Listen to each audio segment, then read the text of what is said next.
Welcome to the Market Mystics podcast, where we discuss what's happening in the cryptosphere and trading on Earth as it is in heaven. Buckle up and huddle on while we dive in and get weird. Here are your hosts, Joshua and Kim.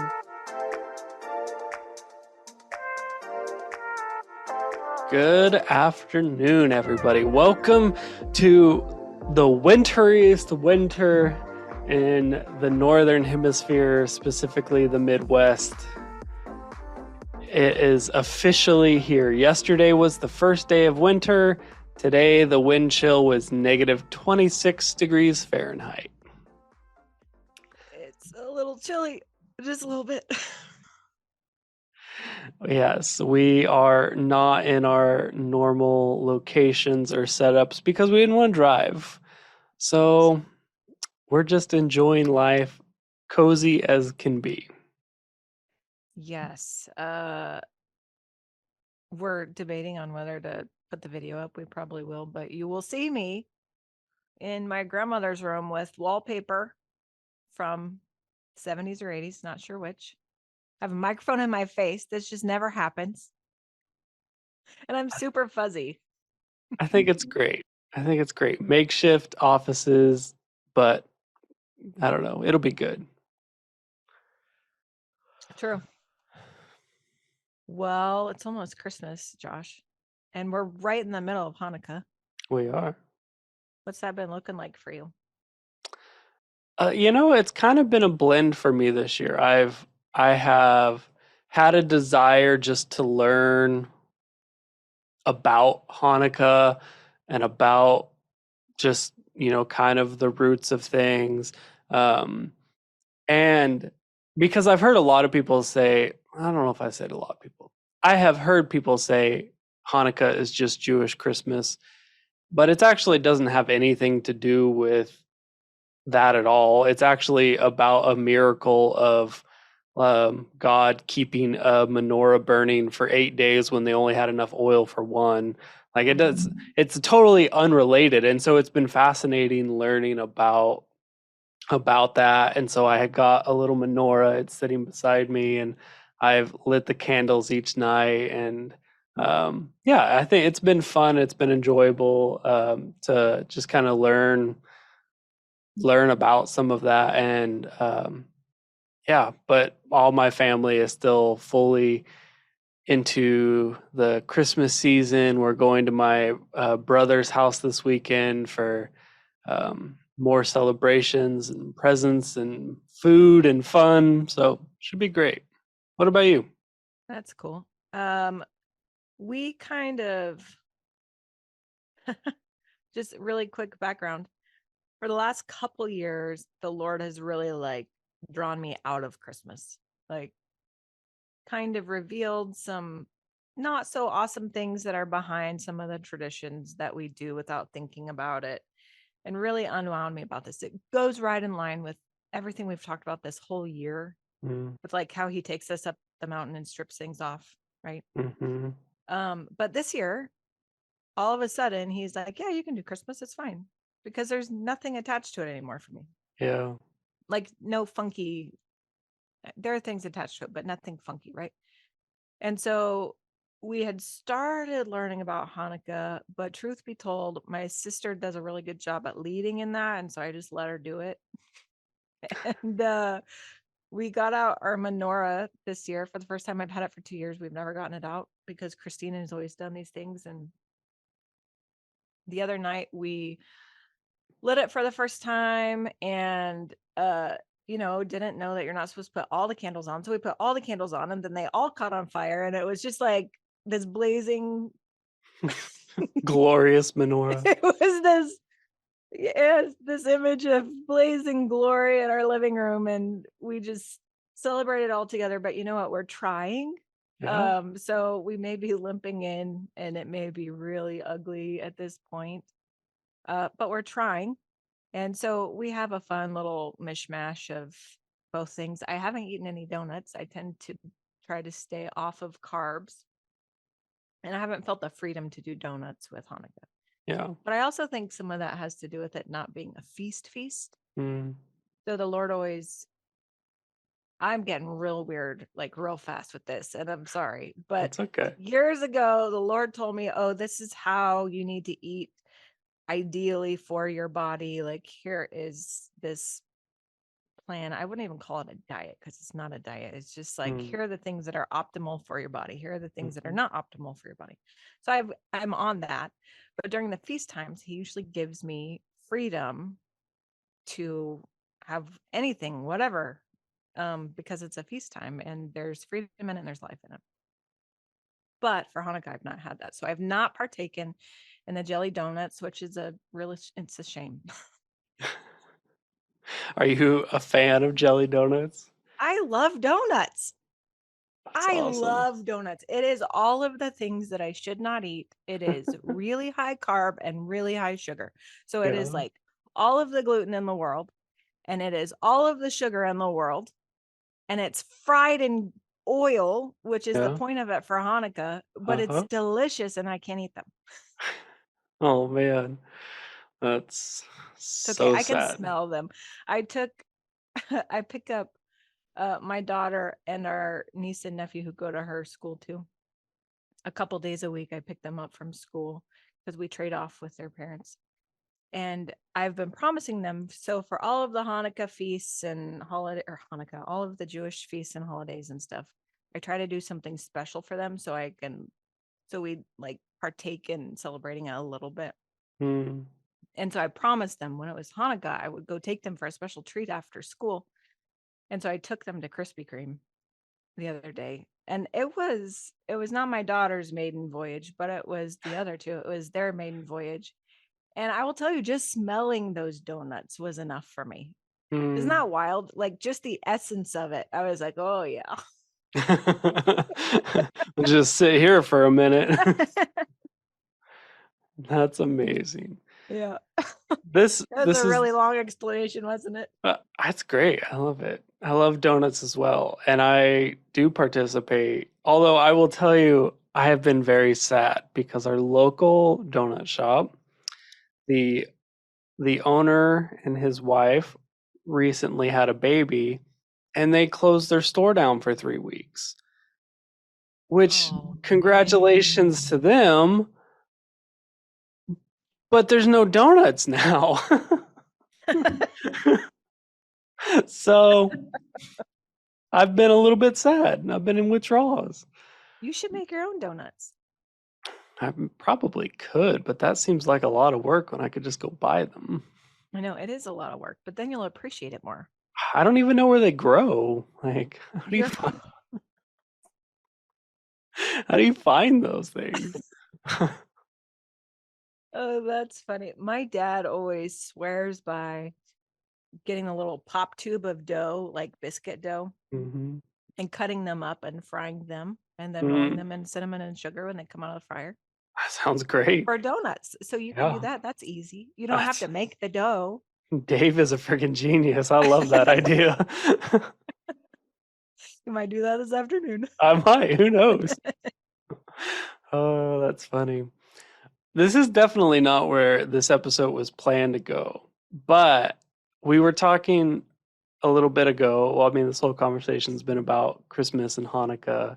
Um, and I recently listened to a person uh, talking about these things, and I thought they had a really good perspective that I would just like to pitch to you and see what you think.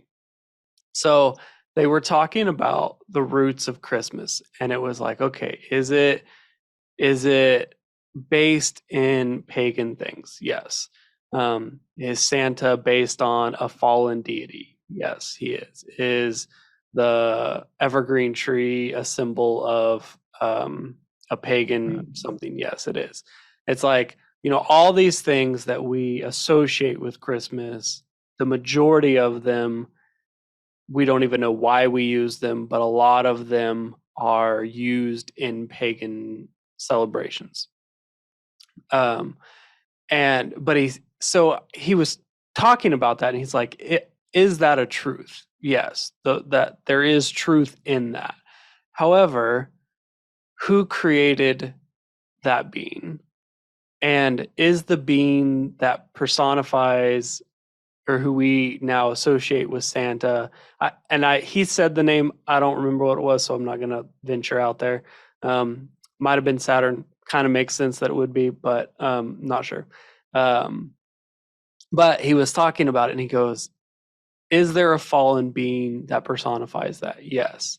However, we know from Scripture that only a third of the angels fell, so that means 2/3 of them are the majority did not fall, and that there wasn't typically just one being that personified something. So he's like, that means there is a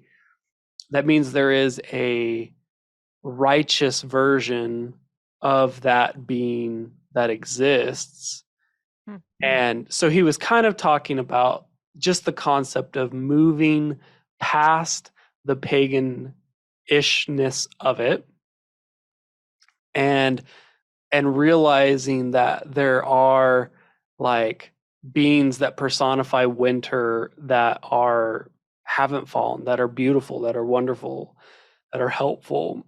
Um, and I thought that was a really intriguing point. He was like, evergreens are a symbol of eternal life, that they can withstand the winter, and they do that. And so he was talking about like, is that also a pagan symbol? Yes. But if you push past that, is there truth and life in it? Yes. And I thought that was really interesting just in this like season we're in where there's a lot of people who are I would say more and more people are starting to understand maybe the roots of some of those things. And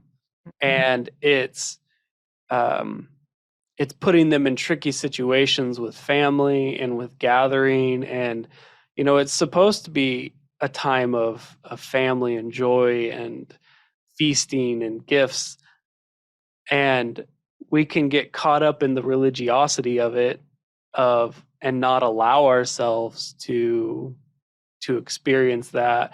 um and I think the most important thing that I could say is, like we say, do your own research, do things through relationship. Like, don't just listen to my opinion and say, well, I'm not going to do this, or I am going to do this. Like, do it through relationship. The Holy Spirit will lead you into all truth, and he will show you how to celebrate. The point I wanted to make was, are some of those things rooted in paganism? Yes. But who created the original thing before it was used in paganism? Is there potential for redemption in some of those things? Mm. I think that's good. I think that's a really good way of explaining kind of I mean, this is a good explanation of the journey that I've been on with this stuff. Like the pagan roots, those were exposed to me and very much put me off of wanting to celebrate Christmas. Hmm. And with the blessing of the Father, I mean, he led me into that knowledge and the out of Christmas, Mm. really. And it seriously was 2 years of like not feeling okay about Christmassy stuff. But then again, this year, he's like, no, you're free to do whatever. It's fine. You can celebrate Christmas. You can have the tree. You can do all the things like you used to, except internally within me, it's not the same. Mm. Right. So I'm not, okay, I hope this doesn't cause a bunch of hate mail. I'm not pretending like this is Jesus' birthday. Yeah, That's not what exactly. I'm doing. And I actually think there's a difference between saying Christmas is Jesus's birthday Hmm. and saying we're going to celebrate that Christ was born on a day. Yeah. You know what I mean? There's a difference between just deciding to celebrate on a day as opposed to actually believing that this is the day that he was born. Mm. You know what I mean? Yeah. And those are the kinds of shifts that have happened in my being. So I don't even mind having the Christ in Christmas, which really sounds funny from a Christian. I know that. Right. But those are the kinds of things I was unwound from because it wasn't based in truth, but being able to celebrate him being born of an immaculate conception is totally fine, Mm, but you could do it on June 28th if you wanted to. yeah. You know what I mean? Like, you don't have to celebrate on December 25th. That's the day that we do. And so I'm fine with that. But I think it's just kind of untethering from some things that weren't quite righteous roots, Mm, right? And being yeah. replanted in something a bit more pure. Mm-hmm. Um, well, I say that because I'm there. And so of course I'm gonna think it's more pure. Objectively, it's part of the journey. Yeah. And I think that it's important to realize that it's a journey, because I still have friends, I still have family who are on that journey still of the Mm-hmm. unwinding, and they Mm-hmm. haven't been like freed up to be able to go back to Christmas. And I don't know if they ever will be, Mm-hmm. but it has to do with their journey and not mine. So Yeah. I'm going to do what the Lord's leading me to do. And I hope that those around me, and maybe people who aren't even around me, will choose to do the same and be on their own journey and not just take it from me. Well, Kim says it's fine to do Christmas, so I'm going to do Christmas. Right. Yeah. No, yeah, I think the most important thing is doing it through relationship. Like I still find myself, even though um yeah, I spent a couple years where like I was really uncomfortable with Christmas. And even this year, I I would say I'm more comfortable with like kind of like you said, I'm not trying to make it Jesus' birthday. I'm just enjoying the time that it is. But there's still aspects of it that I'm uncomfortable with. Like I'm still wrestling with like, okay, can I really participate in things that uh were meant to be one way and see them differently? Like, is that can I just do that? Can I just decide that it's different? And Give an example of that. I just mean like Christmas in general. Like, can I can I watch Santa movies and like pretend Santa brought gifts and things like that? Like, can I do things like that when I realize that Santa's kind of based on a deity? Like, and I think the question in me is, should I do that? Hmm.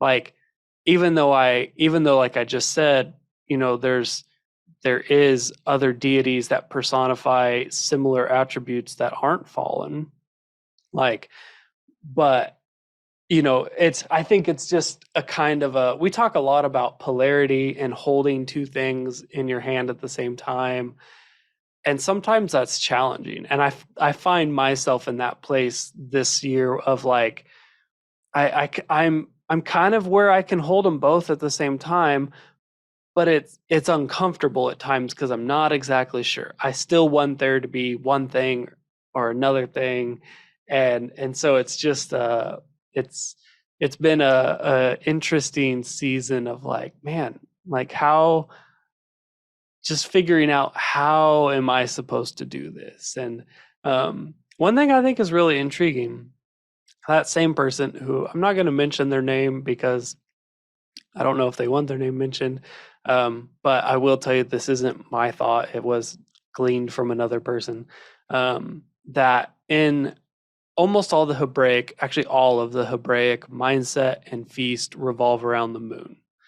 Um, and most of the, sometimes we call them pagan or Gentile or other feasts revolve around the sun. And he made a point of the moon almost always represents your inner life, and the sun almost always represents your outer life. And one was not meant to necessarily be better than the other, but the revelation of what was given was different to different people. And it wasn't about one being better than the other. It was intended that one group would understand and realize the internal life, and one group would glean and understand the external life, and then that the two would become one and we would have this beautiful full and complete picture. And I would say I think that's starting to happen. You're starting to see the Western world, the Christian world, start to learn about meditation in a big way. I mean, we had an episode about this where it was like everyone we're talking to is talking about meditation. We're starting to learn the internal world, which has always been associated with the East. Um, and there's a lot of people in the East that are starting to learn about like physical fitness and different types of medicine and the external world that we have walked in pretty strongly for a while. And so I think you're starting to see the two become one in that. And that gets to be a challenging place because then again you're holding two of them at the same time and trying to figure out how to handle it. How do you navigate that situation? And it could be uncomfortable at times. But I think it's a cool opportunity that we have to be able to do that.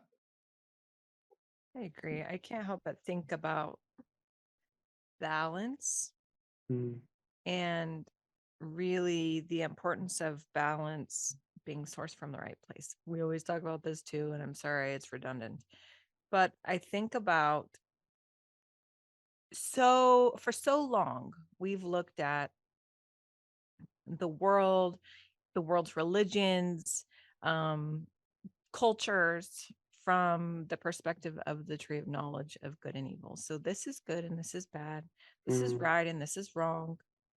And I think, I mean, I just keep hearing it from different places. And so I have to tend to believe that it's becoming a bit more widespread. People kind of stepping away from that tree and looking at it through the tree of life. And when we do that, then you can look at these two things that seem like they're polar opposite and mm, still find life in them. And then you wind up being able to have some balance between the polarity of things. You know what I mean? Like you can hold both in your hands and have balance and find life in both things without even making either one of them the source. Does that make sense?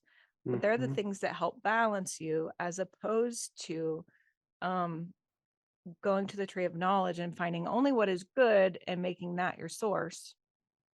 You know what I mean? I don't know if this is mhm. making any sense. I have this visual in my head and I don't know if it's coming out in words well. I think what I heard you say is this, that these things are tools or methods, but none of them are the source. They help us get to know the source. And we often get stuck on the tools or structures of that we're given to learn and process and grow. We get stuck on those and they almost become the source. Mm-hmm. And yeah, I think that's where we're headed, is into a place of I think really knowing the source. I agree. And I think it's coming from places that we never would have expected Yeah. or never would have even looked at twice a decade or two ago. Yeah. That would age me a lot, but I don't really care. Um, I just think things are shifting Mm, in the faith world, and mhm. I think it's becoming more and more important to know your source and to be able to recognize Him in all of the things around you, not just the things that have been deemed one way or another, Yeah. right? And that's hard sometimes. Sometimes it really is hard. Like, have you ever looked at your enemy and been like, "Wow, I really see the Father in him"? But it's kind of what we're being called to, Right. and it's not good and bad anymore. It is life. Mm. It's crazy. A journey of life. Journey in relationship. It's good. Mm, Sometimes challenging, but it's good. true. So, all right. Well, I think we're going to wrap it up there. I know this episode had nothing to do with crypto, We didn't but even do market we didn't updates. even do the market updates, which Really is quickly, fine. Bitcoin's down, Ethereum's down. Biggest mover is Luna Classic with only 3.5% move. And the biggest 7-day mover is XDC that we talked about the other day. There we go. There you go. Perfect. There's something for you. All right. Thanks, guys, for joining us. Thank you for listening. Join us every Monday and Thursday as we discuss trading on earth as it is in heaven. If you want to connect further, follow us on social media at market.mystics for Instagram and TikTok, and search for Market Mystics on YouTube and Facebook. If you still need more, follow the link on Facebook to book a coaching appointment. Until next time, see ya.